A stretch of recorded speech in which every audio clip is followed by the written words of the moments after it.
In the heart of Louisiana, surrounded by endless green fields and razor wire, there exists a place where time stands still.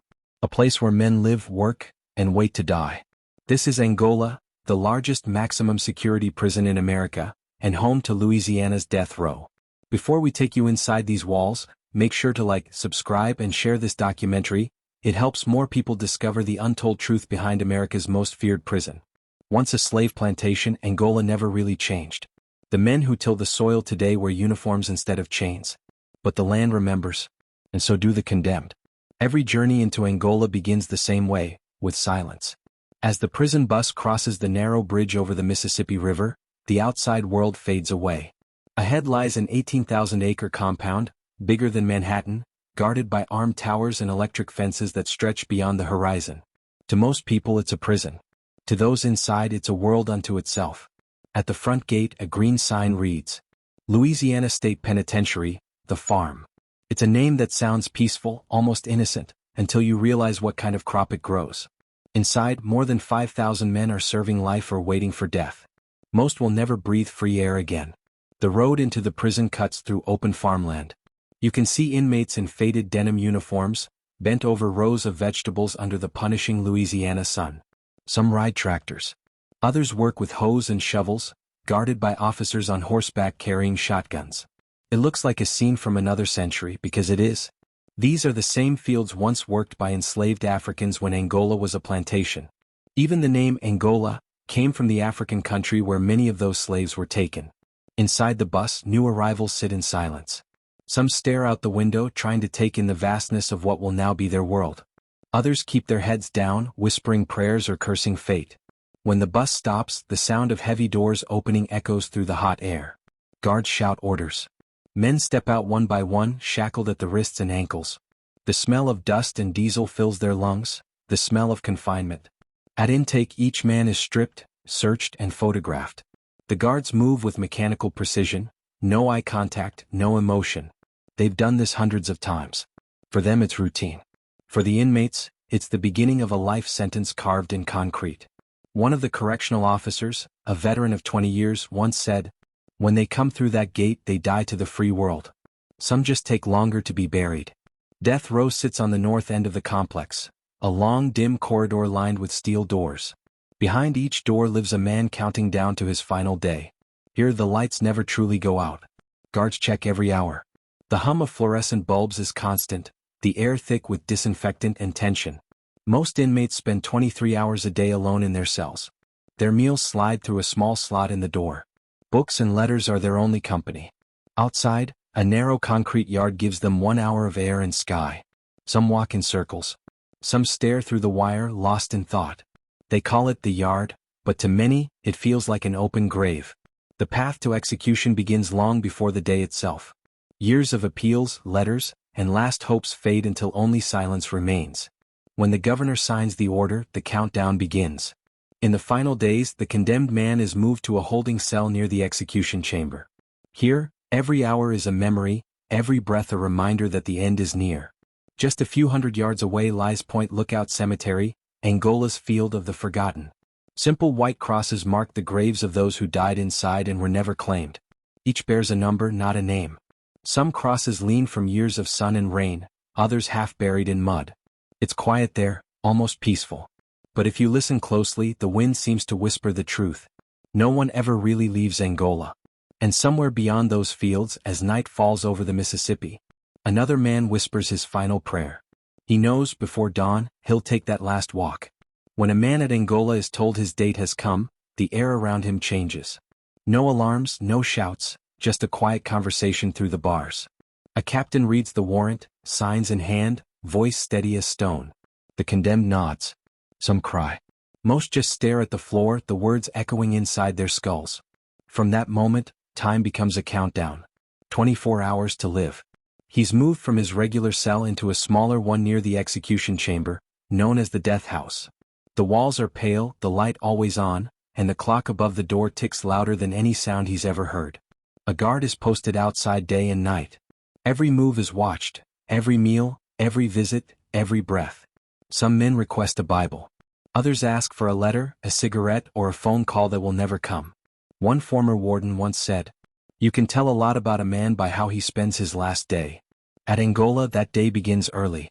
Breakfast is served before dawn, eggs, toast, maybe grits. Most hardly touch it. Then come the final arrangements. A chaplain stops by offering prayer. He doesn't preach, he listens. Sometimes they talk about childhood, about mothers long gone, or about the crime that brought them here. Some confess. Others stay silent. A few hours before midnight, the warden visits personally. He asks if the man wants anything special for his last meal. It's a long-standing ritual, one last comfort before the end. Rules say the meal must come from the prison kitchen, no alcohol, no fancy orders. But the cooks try to make it right. Fried chicken, steak, or even a slice of pecan pie, whatever the kitchen can manage. Some men eat with appetite, others can't swallow a bite. While the meal is prepared, a team of guards called the strap-down crew assembles. They've trained for this night. Each knows his task. One secures the legs, one the arms, one connects the 4 lines. None of them talk much. They don't celebrate and they don't look the inmate in the eye. They just follow procedure, precise, practiced, cold. In another room, technicians check the lethal injection equipment. 3 drugs. One to render unconsciousness, one to stop breathing, one to still the heart. Every syringe labeled, every hose tested. In Louisiana, the execution takes place inside the old red brick building called the Red Hat House, named after a time when men once wore red caps, marking them as the most dangerous. The building is small, silent, and heavy with history. You can almost feel the weight of every execution that came before. As midnight nears, the inmate is allowed a final phone call. Some speak to family, some to lawyers, some to no one. A few whisper apologies, others declare innocence one last time. Then the chaplain walks him down the short hall. 2 guards hold his arms, not dragging, not rushing, just steady. The shuffle of chains on concrete is the only sound. Inside the chamber, a simple gurney waits under bright fluorescent light. The air smells of bleach and metal. There's a small window for witnesses, family members, victims' relatives, reporters, officials. On the other side of the glass, silence hangs heavy. The condemned lies back as straps tighten across his chest, legs, and wrists. And 4 lines snakes into his arm. The chaplain places a hand on his shoulder and prays softly. Sometimes the inmate joins in, sometimes he stares at the ceiling. When the warden gives the signal, the curtain rises. The witnesses stand. And the warden asks, "Do you have any final words?" Each answer is different. "I'm sorry. Tell my mama I love her. God forgive us all."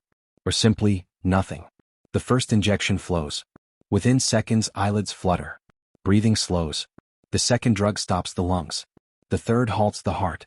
In less than 2 minutes, it's over. A doctor checks for a pulse, then nods. Time of death is recorded. The body is removed quietly, wrapped in a white sheet, and taken to the small prison morgue. If family claims it, it's released. If not, it's driven to the far end of the property, to Point Lookout Cemetery, where nameless white crosses wait in endless rows. Each one marked only with a number. Each one the end of a story no one will tell again. By dawn, the death house is silent once more. The floor is mopped, the gurney cleaned, the lights dimmed. For the staff, another day begins. For the man who left this world, Angola's soil becomes his final home. And by the time the sun rises over those fields, other inmates are already back at work, plowing, planting, sweating under the same sky, as if nothing happened. Because in Angola, life and death share the same ground. Before the hum of the injection machine, there was the crack of electricity. Before stainless steel needles, there was the smell of burning flesh. For decades, Angola's ultimate symbol of death wasn't a syringe, it was a chair. A wooden chair, stained dark from years of sweat and ash, known simply as Gruesome Gertie. It was built in 1940 by inmates themselves from oak cut inside the prison. The chair had leather straps, thick copper wires, and a steel headpiece fitted with a wet sponge, meant to conduct the current. They called it justice. But inside the red brick walls of the old Red Hat cell block, it was something else entirely, a ritual of controlled terror.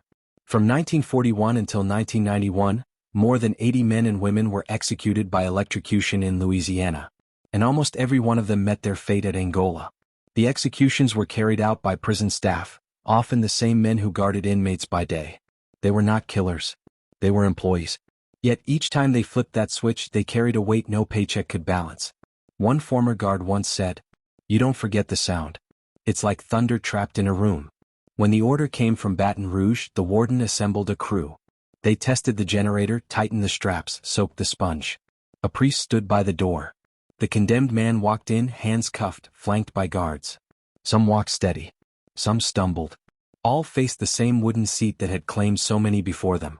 Once seated, the straps came down, across the wrists, arms, chest, thighs, and ankles. The headpiece lowered, the sponge cold against the scalp. A black hood covered the face. The warden raised his hand, and the executioner, standing behind a glass wall, threw the switch. 2,000 volts surged through the body. Muscles locked. Smoke rose from the head. The smell of scorched hair filled the chamber. Witnesses often turned away, some crying, others silent. If the first jolt didn't stop the heart, another followed. And another. Until stillness.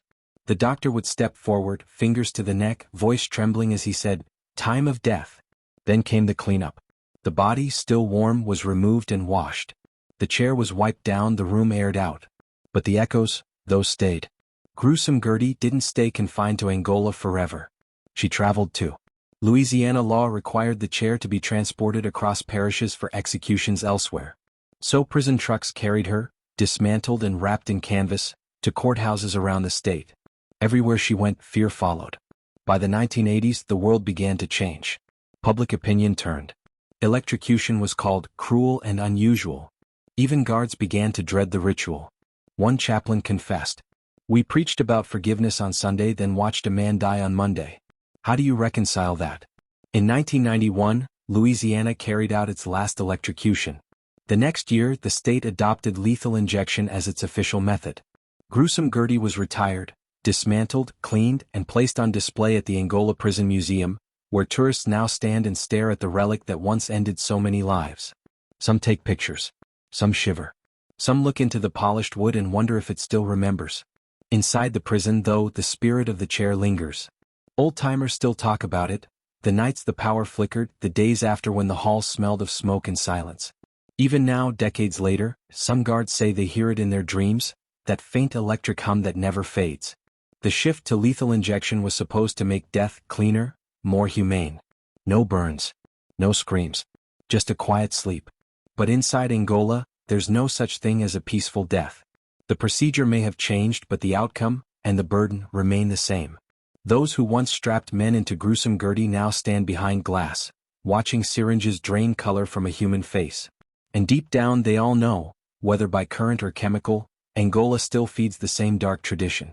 Because this isn't just a prison. It's a machine built to contain life, and deliver death. Beyond the fences, past the guard towers and cotton rows, lies a quiet patch of earth called Point Lookout Cemetery. It's where Angola buries its dead. Not in marble, not in stone, but in soil. Unclaimed, unnamed, and often unmourned. The road there is unpaved, lined with wild grass and rusting fences. When the wind blows, you can hear it whistle through the weeds, carrying the faint sound of distant tractors and the low hum of cicadas. It feels peaceful, until you remember where you are. Point Lookout began over a century ago when the prison was still a plantation. Back then, enslaved people who died in the fields were laid to rest on this same stretch of land. No markers, no names, just earth. When the state turned the plantation into a prison, the tradition continued. The only difference was the uniforms. Today, white wooden crosses stretch across the horizon, each marked with a number, not a name. The names belong to records in a metal cabinet inside the chapel, known only to the chaplain and a few clerks. But the bodies stay here forever. When an inmate dies and no one claims him, no family, no friends, the prison buries him at Point Lookout. The funerals are short, solemn, and simple. There are no coffins, only pine boxes built by inmates in the carpentry shop. Each one stamped with a number. The same number that will later appear on the cross. The men who dig the graves are prisoners themselves. They call it the funeral squad. It's considered an honor inside Angola, a rare chance to serve with dignity. These men handle every burial with care. They sand the boxes, fold a blanket, and lower the dead slowly into the ground. Then they stand, heads bowed, as the chaplain prays. One inmate who served on the funeral squad for years once said, "It's the only time in here when no one's judged. You could have been a murderer, a thief, a lifer, but when that box drops, we're all the same." When the burial ends, they place a small wooden cross in the earth. The name is written in black paint, if there is one. If not, just a number. Rain and time soon wash the ink away. The wood cracks, the soil swallows it, and the man is forgotten. The chaplain often says a final prayer, his voice trembling under the Louisiana heat. He reads from the Book of Psalms. From dust you came and to dust you shall return. Then he closes the book, nods to the funeral squad and walks away. Sometimes a few guards stay behind, silent, hats off, heads low. Not because it's protocol but because they feel the weight of the moment. Most have watched these men live, struggle and die for years. Seeing them lowered into the same dirt they once worked is a reminder that Angola doesn't let anyone go easily. From above, Point Lookout looks like any other field, green in spring, gold in summer, gray in winter.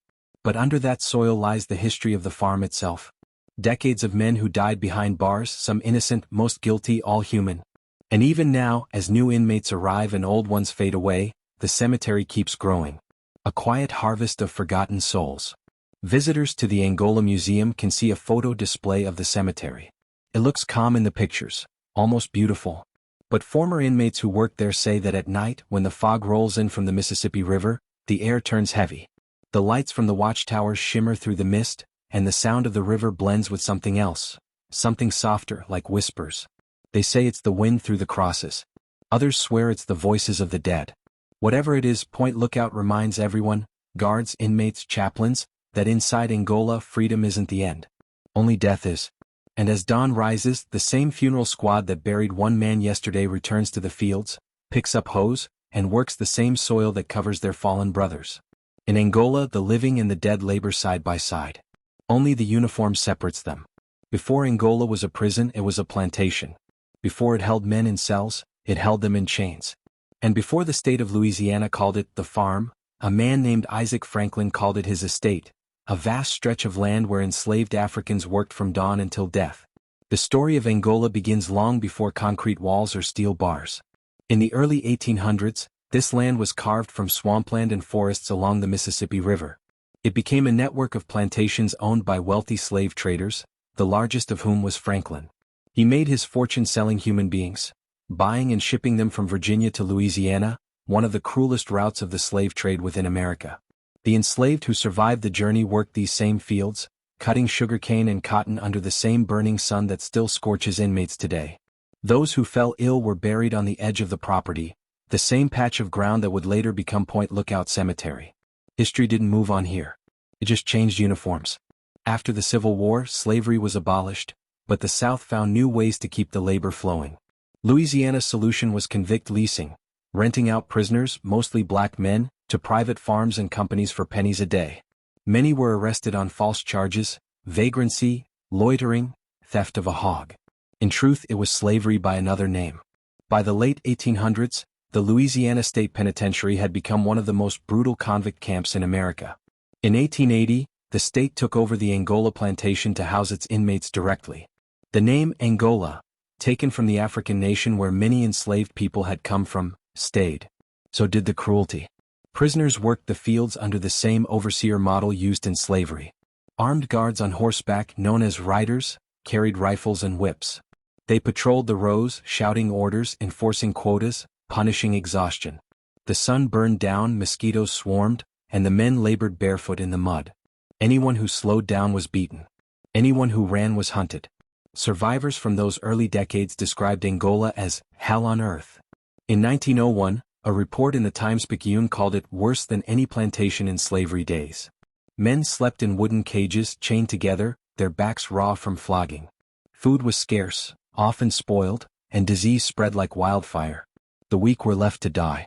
The strong became overseers themselves. It was a world without mercy. By the mid-20th century, Louisiana officials began calling Angola the bloodiest prison in America. Riots, stabbings, and suicides were routine. The guards carried shotguns. The inmates carried scars.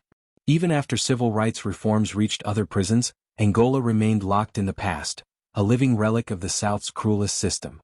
The prison's design itself mirrored the plantation. Vast open fields, work camps spread miles apart, all leading to a central overseer's house, the warden's residence, once the plantation's big house. From his porch, the warden could see the rows of laborers stretching to the horizon, just as the slave owner once had. Even today that building stands, white paint gleaming, American flag waving above, a symbol of authority built on centuries of control. Inside, the echoes of the old system still guide daily life. The riders still patrol the fields on horseback, guarding men with rifles. The inmates still call their workplace the farm. And the rules, silence, obedience, endless labor remain the same. In a way, Angola isn't just a prison. It's a mirror of America's unfinished story, where freedom was promised but control never ended. Every seed planted in its soil carries a memory. Every chain still rattles with the sound of the past. When you look at Angola today, the tractors, the watchtowers, the fields, it's easy to think this is progress. But for the men sweating under the Louisiana sun, little has changed since Isaac Franklin's time. The names of the masters have changed. The uniforms have changed. But the land remembers everything. Inside Angola, power doesn't just come from a badge or a gun. It comes from control, and control has many faces. From the earliest days of the prison, guards realized they couldn't manage thousands of men alone. So they built a system, a brutal pyramid where prisoners ruled other prisoners. It was called the Trusty System.